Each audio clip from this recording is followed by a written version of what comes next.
Selamat sore, salam sejahtera untuk kita semua. Oke, kali ini saya diamanakan sebagai moderator yang akan memandu presentasi hari ini. Izinkan saya untuk memperkenalkan kelompok. Next, Kak. Yang pertama, saya sendiri, Rizky Khairani. Kemudian ada Kak Marinda Rensa Kartika Putri. Kemudian ada Kak R. Apridiana, ada Kak Titi Mardianti, Muhammad Kemal Afnan, Kak Niko Mangdiah Pusparini, lalu ada Kak Agni Tiara Manumpil, ada Kak Rafika Rahmatika, dan Abang Andreas Montella. Jadi kami di sini akan mempresentasikan rangkuman hasil dari e-book The Arc.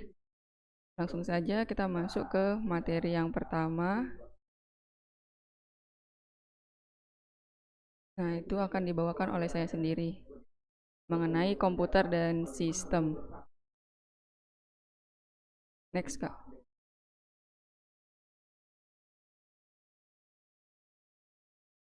Jadi saat ini komputer tidak terlihat seperti komputer pada umumnya ya, pada 10 tahun yang lalu.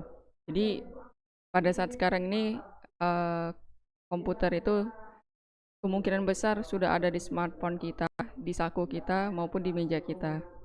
Lalu selain itu smartphone juga memungkinkan memiliki kekuatan komputasi yang lebih besar daripada komputer pada masa lalu. Next, Kak. Lalu ada sistem teknologi informasi terdiri dari satu atau lebih sistem komputer. Beberapa sistem komputer terhubung satu sama lain menggunakan jenis konektivitas jaringan tertentu. Sebagai suatu keharusan, antar muka jaringan harus sesuai dengan perjanjian standar yang dikenal sebagai protokol.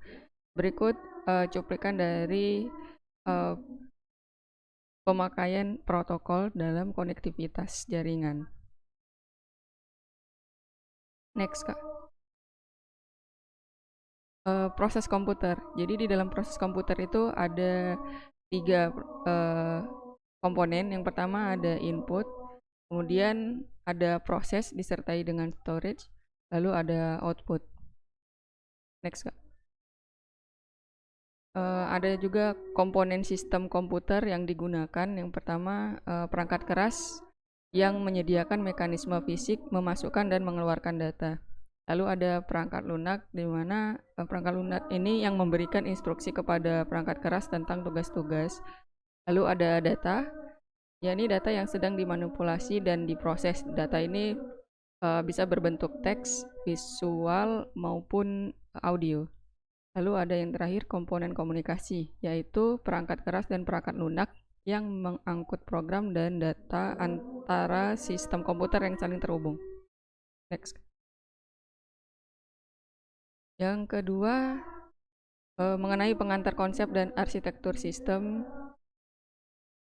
Next, Kak.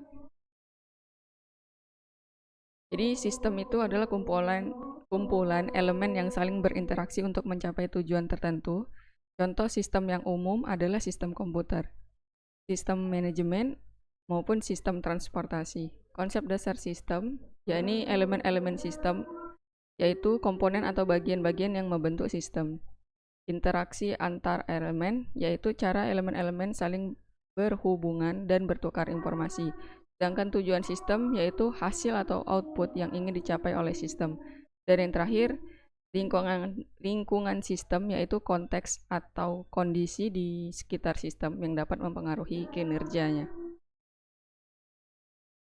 Arsitektur sistem, yaitu struktur atau desain yang menggambarkan bagaimana komponen-komponen sistem tadi saling berhubungan. Ini mencakup tata letak fisik komponen, aliran informasi, serta interaksi antara komponen tersebut. Jadi manfaat arsitektur sistem ini yakni menyediakan pemahaman yang jelas tentang struktur sistem dan hubungan antar komponen. Kemudian mempermudah perancangan, pengembangan, dan pemeliharaan sistem.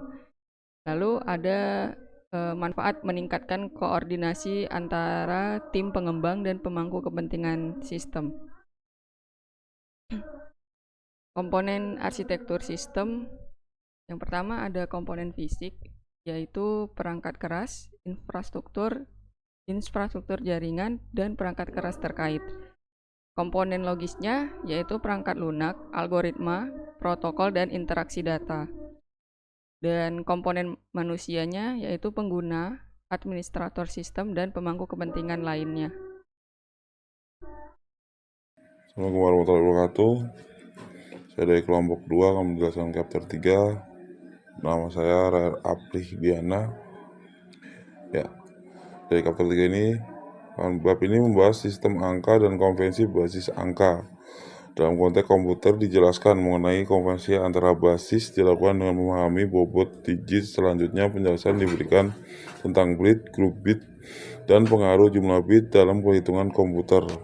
Penting untuk memahami bahwa sistem angka berbeda memiliki kesetaraan yang memungkinkan konvensi antara satu sistem dengan sistem lainnya. Bab ini juga menyoroti perbedaan antara representasi dan konvensi angka. Mulai dengan angka pecahan. Konvensi ini angka pecahan lebih kompleks karena tidak ada hubungannya yang pasti antara angka pecahan dalam berbagai basis angka. Metode konvensi intuitif untuk angka pecahan dijelaskan. Tapi perlu diingat bahwa metode komputasional untuk konvensi angka pecahan agak beda dan membutuhkan metode khusus. Hal ini sangat relevan dalam pemrograman dan komputasi. Pemahaman dari baik topik ini sangat penting dalam konteks komputer. Kesimpulan, sistem bilangan yang digunakan oleh manusia adalah desimal basis 10, sedangkan komputer menggunakan sistem bilangan biner basis 2, di mana operasi dan data dijalankan dalam bentuk biner. Konvensi antara basis angka, terutama konvensi antara biner dan heksadesimal, sangat penting dalam konteks komputer. Konvensi langsung antara basis yang berbeda biasanya sulit dilakukan, tetapi konvensi biner heksadesimal lebih mudah karena setiap digit heksadesimal memiliki 4 bit biner. Kemahiran dalam bekerja dengan notasi heksadesimal sangat disarankan dalam lingkungan komputer. Notasi tersebut lebih mudah dibaca dan ditulis daripada notasi biner. Komputer juga menggunakan ukuran kata yang merupakan kelewatan dari 4 bit, sehingga notasi heksadesimal sangat nyaman digunakan. Basis angka pecahan lebih kompleks karena tidak ada hubungannya yang pasti antara angka pecahan dalam berbagai basis angka. Meskipun demikian, terdapat metode konvensi intuitif yang dapat digunakan dengan menentukan bobot yang sesuai untuk setiap digit dalam angka pecahan. Dan juga pemahaman penguasaan terhadap konvensi angka dan berbagai basis angka sangat penting dalam pemrograman dan komputasi. Hal ini meliputi pemahaman tentang konvensi antara basis angka, penggunaan sistem angka heksadesimal dalam konteks komputer, serta kemampuan membaca dan memahami data biner dalam berbagai programmer dan pemilihan data yang rusak. Kesimpulan ini menyoroti pentingnya konvensi antara basis angka baik dan konteks komputer maupun pemrograman. Pemahaman tentang konvensi angka dan kemahiran dalam bekerja dengan notasi heksadesimal dapat mudah debugging dan manipulasi data dan lingkungan komputer. Terima kasih. Ini saya akan menjadi chapter 3, selanjutnya di chapter 4 oleh Titi Mardianti. Terima kasih. Perkenalkan, nama saya Niko Mangdia Pusparini dengan NIM 220101010125. Di sini saya akan membahas terkait bab 4, yaitu format data. Pada bab ini, pendahuluan bilangan biner berfungsi untuk menyimpan data maupun untuk semua pemrosesan operasi internal. Dalam kasus lain, perangkat input hanya berfungsi untuk mengubah data menjadi bentuk biner mentah yang dapat dimanipulasi oleh komputer. Adapun bagian dari format data ini, pertama data alfanumerik. Pada bagian ini, input dan output data alfanumerik dipresentasikan sebagai kode, satu kode untuk setiap nilai data. Setiap karakter diwakili oleh angka biner. 3 sistem kode yang umum digunakan untuk input dan output interaktif adalah Unicode, ASCII, dan EBCDIC. Yang kedua ada data visual. Gambar, bitmap sebagian besar, gambar-gambar foto, gambar garis, dan sejenisnya dideskripsikan dengan paling mudah menggunakan format gambar, bitmap, dan setiap pixel adalah satu set atau lebih nilai numerik biner. Yang ketiga ada data audio. Data dapat dipresentasikan di komputer dengan urutan nilai yang dibuat dengan meningkatkan sinyal. Suara dapat disimpan dalam bentuk digital pada CD-ROM dan media lainnya. Nah, selanjutnya kita akan membahas kompresi data. Volume dalam multimedia, khususnya video, gambar resolusi tinggi, ataupun suara seringkali tidak praktis untuk disimpan ataupun dikirim. Dalam banyak kasus, diperlukan untuk mengompres data. Secara umum, penggunaan kompres data merupakan trade-off antar pengguna, kekuatan pemrosesan, dan kebutuhan untuk mengurangi jumlah data untuk transmisi dan penyimpanan.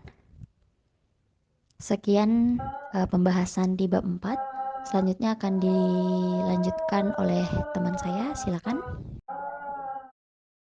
Bab 5 tentang menggambarkan data numerik.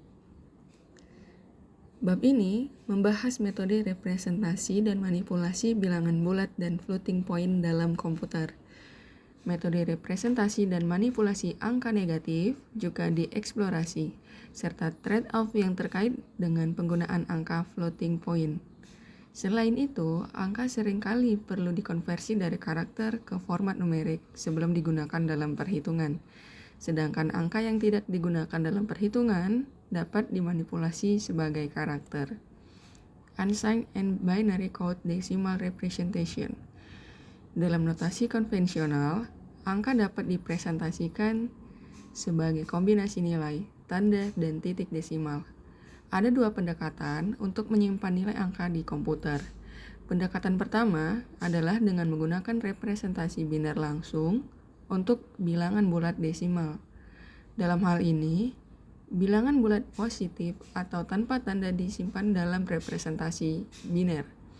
Jumlah bit yang tersedia menentukan rentang bilangan bulat yang dapat disimpan. Representation for signed integers. Dalam penggunaan bilangan bulat, umumnya digunakan representasi biner karena kekurangan BCD. Bilangan bulat yang tidak ditandatangani dapat langsung dikonversi ke bilangan biner dan diproses tanpa perawatan khusus. Namun, ketika penandaan diperlukan, masalah menjadi lebih kompleks karena tidak ada cara yang jelas untuk mewakili bilangan dalam notasi biner. Terdapat beberapa metode yang digunakan untuk merepresentasikan bilangan negatif dalam bentuk biner, tergantung pada jenis pemrosesan yang akan digunakan. Real numbers. Bilangan real memperkenalkan kompleksitas tambahan karena mereka memiliki bilangan pecahan yang diwakili oleh radix titik. Untuk mengakomodasi bagian pecahan ini, aritmatika komplementer harus dimodifikasi. Notasi eksponensial dapat digunakan untuk menyederhanakan representasi bilangan real dengan memisahkan angka menjadi bilangan bulat dan eksponen terpisah yang menempatkan titik radix dengan benar. Programming consideration. Dalam bab ini telah dijelaskan berbagai cara penyimpanan dan manipulasi nilai numerik. Perbedaan antara bilangan bulat dan floating point telah diuraikan dengan keuntungan bilangan bulat dalam kinerja, presisi, dan kecepatan eksekusi. Bahasa pemrograman modern menyediakan berbagai ukuran bilangan bulat dengan pilihan format pendek yang lebih disukai jika memungkinkan. Penggunaan bilangan real terutama diperlukan ketika terdapat pecahan, nilai yang sangat besar atau kecil di luar rentang bilangan bulat, atau ketika presisi yang lebih tinggi diperlukan. Penggunaan format presisi tinggi memerlukan lebih banyak penyimpanan dan dapat lebih lambat. Pilihan lain adalah penggunaan angka campuran yang diubah menjadi bilangan bulat untuk perhitungan dan kemudian dikembalikan ke bentuk semula. Untuk aplikasi bisnis yang memerlukan perhitungan tepat dengan angka desimal campuran, penggunaan desimal yang dikemas dapat menjadi alternatif menarik untuk floating point. Selanjutnya, untuk bab 6 akan dilanjutkan oleh rekan saya yang lain. Baik, terima kasih atas waktunya. Kembali lagi dengan saya, Diah, yang akan membahas terkait bab 6, yaitu komputer pria kecil atau Littleman Computer. Littleman Computer, di dalam bab ini kita akan mulai mengeksplorasi operasi yang mampu dilakukan oleh komputer dan melihat bagaimana operasi tersebut bekerja sama untuk membantu manusia dalam bekerja dan berkarya. Model yang akan kita jelajah disebut dengan komputer kecil atau Littleman Computer. Littleman Computer terdiri dari ruang surat berdinding diwakili oleh garis gelap yang dikelilingi model dalam diagram. Di dalam ruang surat ada beberapa objek seperti rangkaian status kotak surat, masing-masing diberi nomor dengan alamat mulai dari 00 hingga 99 dan setiap sel memiliki alamat yang unik untuk mengakses nilainya. Selanjutnya ada kalkulator. Kalkulator dapat digunakan untuk memasukkan dan menahan angka untuk sementara dan juga untuk menambah dan mengurangi. Pada awalnya tampilan kalkulator lebarnya 3 digit. Berikutnya kita akan membahas, pada bagian ini kami akan membahas langkah-langkah yang diambil Littleman untuk melakukan instruksi sebagai siklus instruksi. Siklus ini yang serupa untuk semua instruksi dapat dibagi menjadi dua, yaitu satu, bagian pengambilan dari siklus di mana pria kecil mengetahui instruksi apa yang harus dilaksanakan. Yang kedua, bagian eksekusi dari siklus di mana dia benar-benar melakukan pekerjaan yang dilakukan dalam instruksi. Nah, kesimpulan dari bab 6 ini, cara kerja komputer dapat disimulasikan dengan model sederhana. Model Littleman Computer terdiri dari ruang surat dengan kotak surat, kalkulator, dan penghitung. Littleman Computer memenuhi semua kualifikasi arsitektur komputer von Neumann. Littleman Computer melakukan pekerjaan dengan mengikuti instruksi sederhana yang dijelaskan dengan angka 3 digit. Digit pertama menunjukkan operasi, 2 digit terakhir digunakan untuk berbagai keperluan, tetapi paling sering untuk menunjuk ke suatu alamat. Instruksi tersebut menyediakan operasi yang dapat memindahkan data antar slot suara dan kalkulator, memindahkan data antar kalkulator dan keranjang masukan dan keluaran, melakukan penjumlahan dan pengurangan, dan membiarkan Littleman berhenti bekerja. Secara keseluruhan, Littleman Computer merupakan model komputer yang sederhana namun memberikan gambaran yang baik tentang cara kerja komputer. Sekian pembahasan dari bab 6 terkait Littleman Computer, akan dilanjutkan oleh teman saya di bab 7. Terima kasih. Bab 7 mengenai CPU dan memori. CPU merupakan perangkat keras komputer dengan tugas untuk menerima dan menyelesaikan perintah dan data yang diterima dari perangkat lunak. CPU juga merupakan pusat pengolahan data pada komputer, sehingga sering disebut juga dengan prosesor. Kecepatan kinerja dari komputer dapat diukur dari kualitas CPU yang dimiliki. Sedangkan memori yaitu merupakan piranti komputer yang digunakan sebagai media penyimpanan data dan informasi saat menggunakan komputer. Memori merupakan bagian yang paling penting dalam komputer modern dan letaknya di dalam CPU. Memori ini juga merupakan perangkat yang berfungsi mengolah data atau instruksi. Secara konseptual,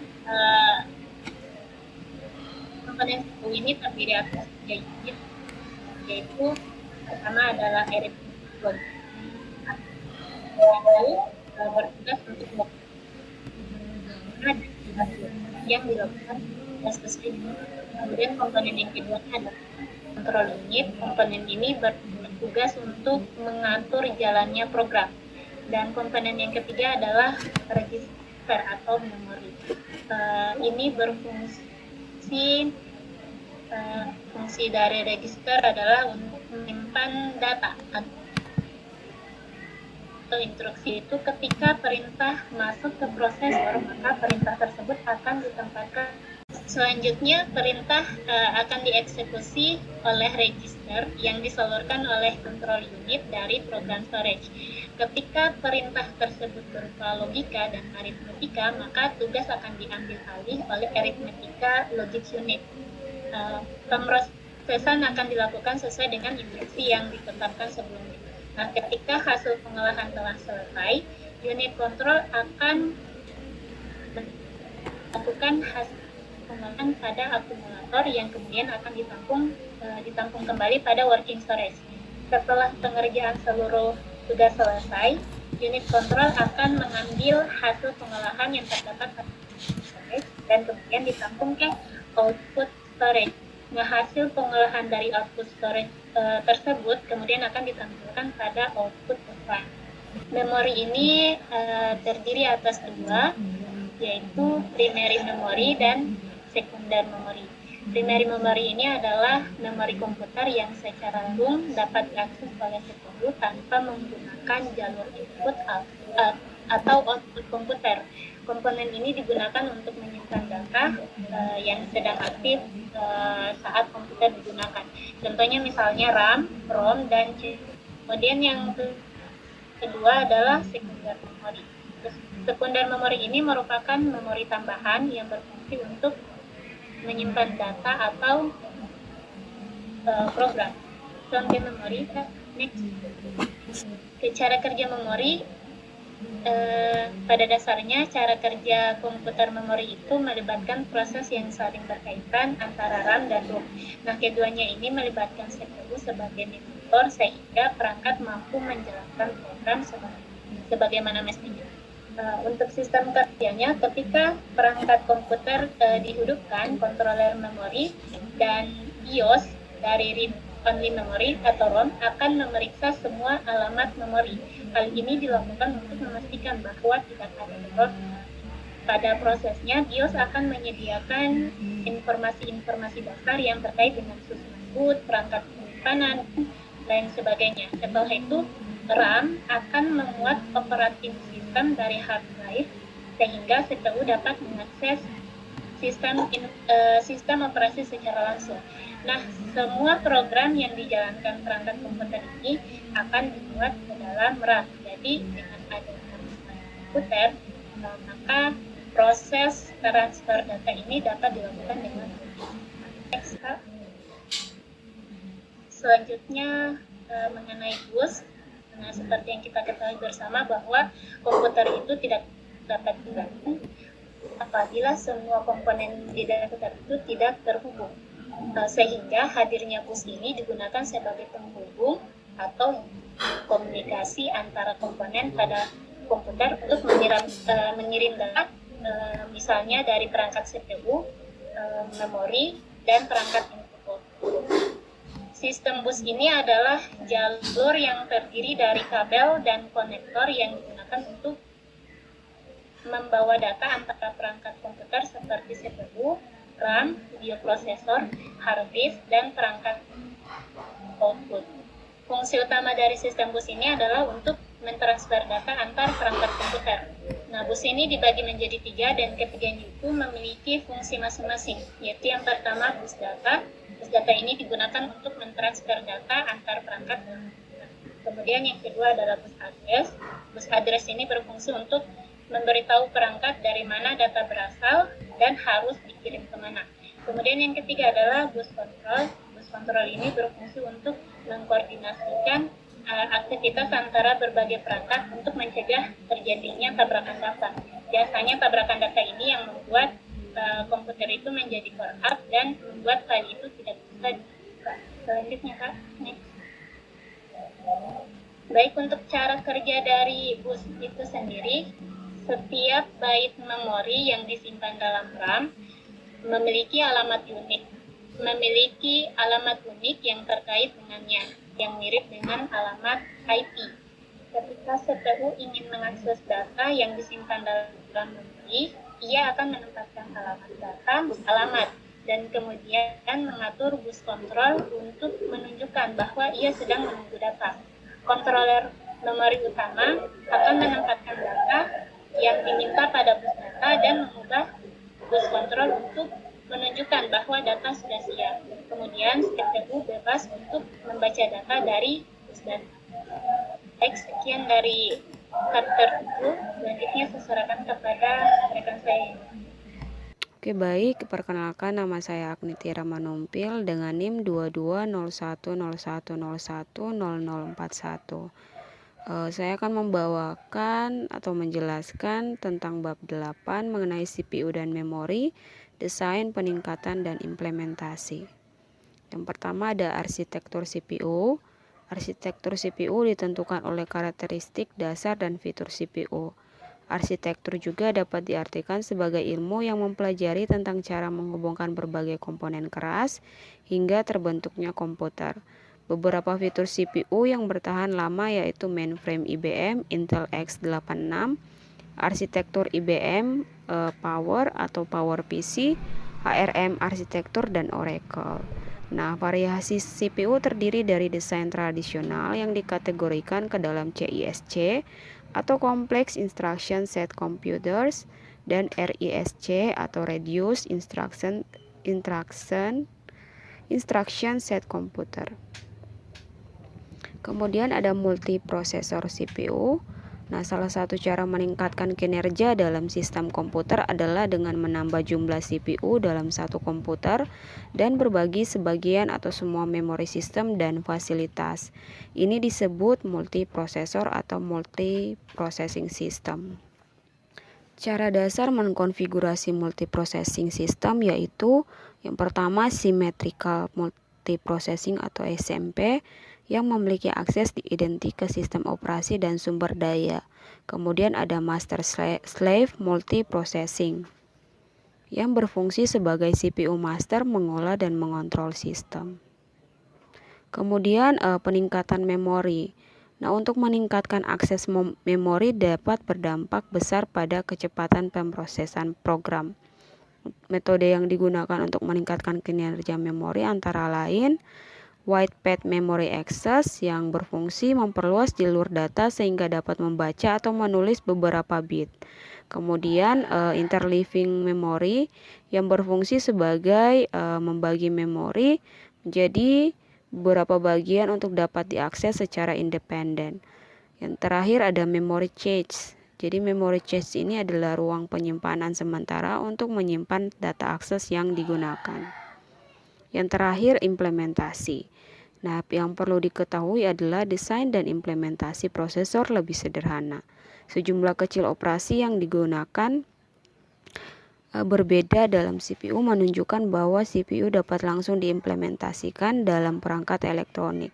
Dan perangkat keras dasar dari CPU relatif mudah meskipun penambahan fitur lainnya memperumit desain. Oke, sekian bab 8. Untuk bab selanjutnya dilanjutkan oleh teman yang lain. Baik, selanjutnya input dan output, pemasukan dan keluaran. Oke, modul input output merupakan peralatan antarmuka atau interface bagi sistem bus atau SIP sentral dan mengontrol satu atau lebih perangkat periferal. Modul input-output ini tidak hanya sekedar sebagai modul penghubung, tetapi juga sebagai piranti yang berisi logika dalam melakukan fungsi komunikasi antara periferal dan bus komputer. Next, selanjutnya, beberapa alasan mengapa piranti-piranti itu tidak langsung dihubungkan dengan bus sistem komputer, yaitu yang pertama, metode operasi piranti periferal itu bervariasi sehingga tidak praktis apabila sistem komputer harus menangani berbagai macam sistem operasi piranti periferal tersebut. Kemudian yang kedua adalah kecepatan transfer data piranti periferal umumnya lebih lambat daripada laju transfer data pada CPU maupun memori. Kemudian alasan yang ketiga adalah format data dan panjang data pada piranti periferal seringkali berbeda dengan CPU sehingga diperlukan modul untuk menselaraskannya. Nah, oleh karena beberapa alasan ini, sehingga paling tidak modul input-output itu memiliki dua fungsi utama. Yang pertama adalah sebagai interface CPU dan memori melalui bus, dan yang kedua adalah sebagai piranti antarmuka dengan peralatan peripheral lainnya dengan menggunakan link data. Ada 3 buah teknik dalam operasi input-output, yaitu yang pertama input-output terprogram, yang kedua adalah interrupt, dan yang ketiga adalah DMA atau direct machine access. Ya, untuk input-output terprogram merupakan salah satu metode input-output di mana data saling dipertukarkan antara CPU dan modul input. CPU akan mengeksekusi program yang diberikan operasi input-output kepada CPU secara langsung, seperti pemindahan data, pengiriman perintah baca maupun dan monitoring perangkat. Untuk melaksanakan perintah input-output, CPU akan mengeluarkan buah alam bagi input-output dan perangkat peripheralnya, sehingga terspesifikasi secara khusus dan perintah input-output akan dilakukan. Next, selanjutnya klasifikasi dari perintah input-output. Klasifikasinya ada 3, yaitu yang pertama perintah kontrol. Perintah ini digunakan untuk mengaktifasi perangkat peripheral dan memberitahukan tugas yang diperintahkan kepadanya. Kemudian yang kedua adalah perintah test. Perintah ini digunakan CPU untuk menguji berbagai kondisi dari kasus modul input-output dan peripheralnya. Dan yang ketiga adalah perintah read, yaitu perintah pada modul input-output untuk mengambil suatu paket data kemudian menaruh dalam buffer internal. Nah, proses selanjutnya paket data akan dikirim melalui bus data setelah terjadi sinkronisasi data. Dan yang keempat adalah perintah write. Perintah ini berkebalikan dengan perintah read, di mana CPU memerintahkan modul input-output untuk mengambil data dari bus data untuk diberikan pada perangkat peripheral dan tujuan data tersebut. Adapun kelemahan dari input-output terprogram adalah CPU akan menunggu sampai operasi input-output selesai, sehingga akan membuang waktu. Selanjutnya, next Kak. Selanjutnya modul mengeluarkan misalnya interupsi ke CPU melalui saluran kontrol. Kemudian modul menunggu datanya diminta CPU. Nah, saat permintaan terjadi, modul akan meletakkan data pada bus data dan modul siap menerima perintah selanjutnya. Untuk DMA atau Direct Memory Access, ini adalah metode yang memungkinkan perangkat input-output mengirim atau menerima data secara langsung ke atau dari memori utama melewati CPU untuk mempercepat operasi memori. Prinsip kerja dari DMA adalah CPU akan mendelegasikan kerja input-output kepada DMA. CPU hanya akan terlibat pada awal dan pada akhir proses untuk memberikan instruksi lengkap pada DMA. Nah, dengan demikian CPU dapat menjalankan proses lainnya tanpa banyak terganggu dengan interupsi. Baik, untuk chapter 9 selesai, saya serahkan kepada rekan saya yang lain. Baik, saya akan melanjutkan tentang bab chapter 10 mengenai peripheral komputer. Next, Kak. Definisi peripheral komputer. Peripheral komputer adalah perangkat keras tambahan yang terhubung ke komputer untuk memberikan fungsi ekstra atau penggunaan yang lebih luas. Peripheral ini berfungsi sebagai penghubung antara pengguna dan komputer, dengan menyediakan cara untuk memasukkan data ke dalam komputer atau menerima keluaran informasi dari komputer. Next, Kak. Berikut adalah contoh peripheral komputer.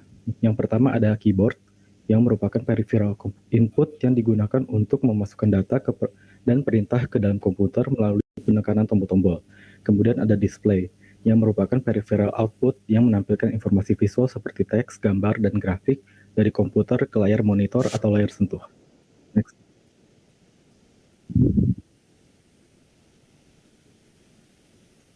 Kemudian ada mouse yang merupakan peripheral input untuk mengendalikan kursor dan berinteraksi dengan komputer. Kemudian ada USB flash drive yang merupakan perangkat penyimpanan portable dengan koneksi USB. Kemudian ada juga printer yang merupakan perangkat untuk mencetak dokumen dari komputer ke media fisik. Next, Kak.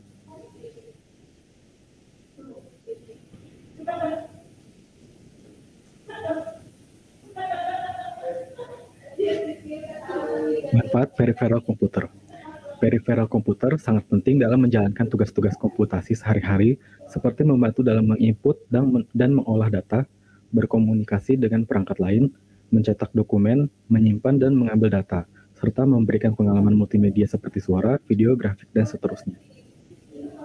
Baik, sekian dan terima kasih. Boleh dilanjutkan ke moderator. Baik, terima kasih Bang Andreas. Terima kasih untuk seluruh teman-teman sekalian yang sudah hadir dan mengikuti presentasi dari kelompok hari ini. Untuk itu, salam sukses dan semoga kita dapat bertemu lagi di kesempatan berikutnya. Terima kasih.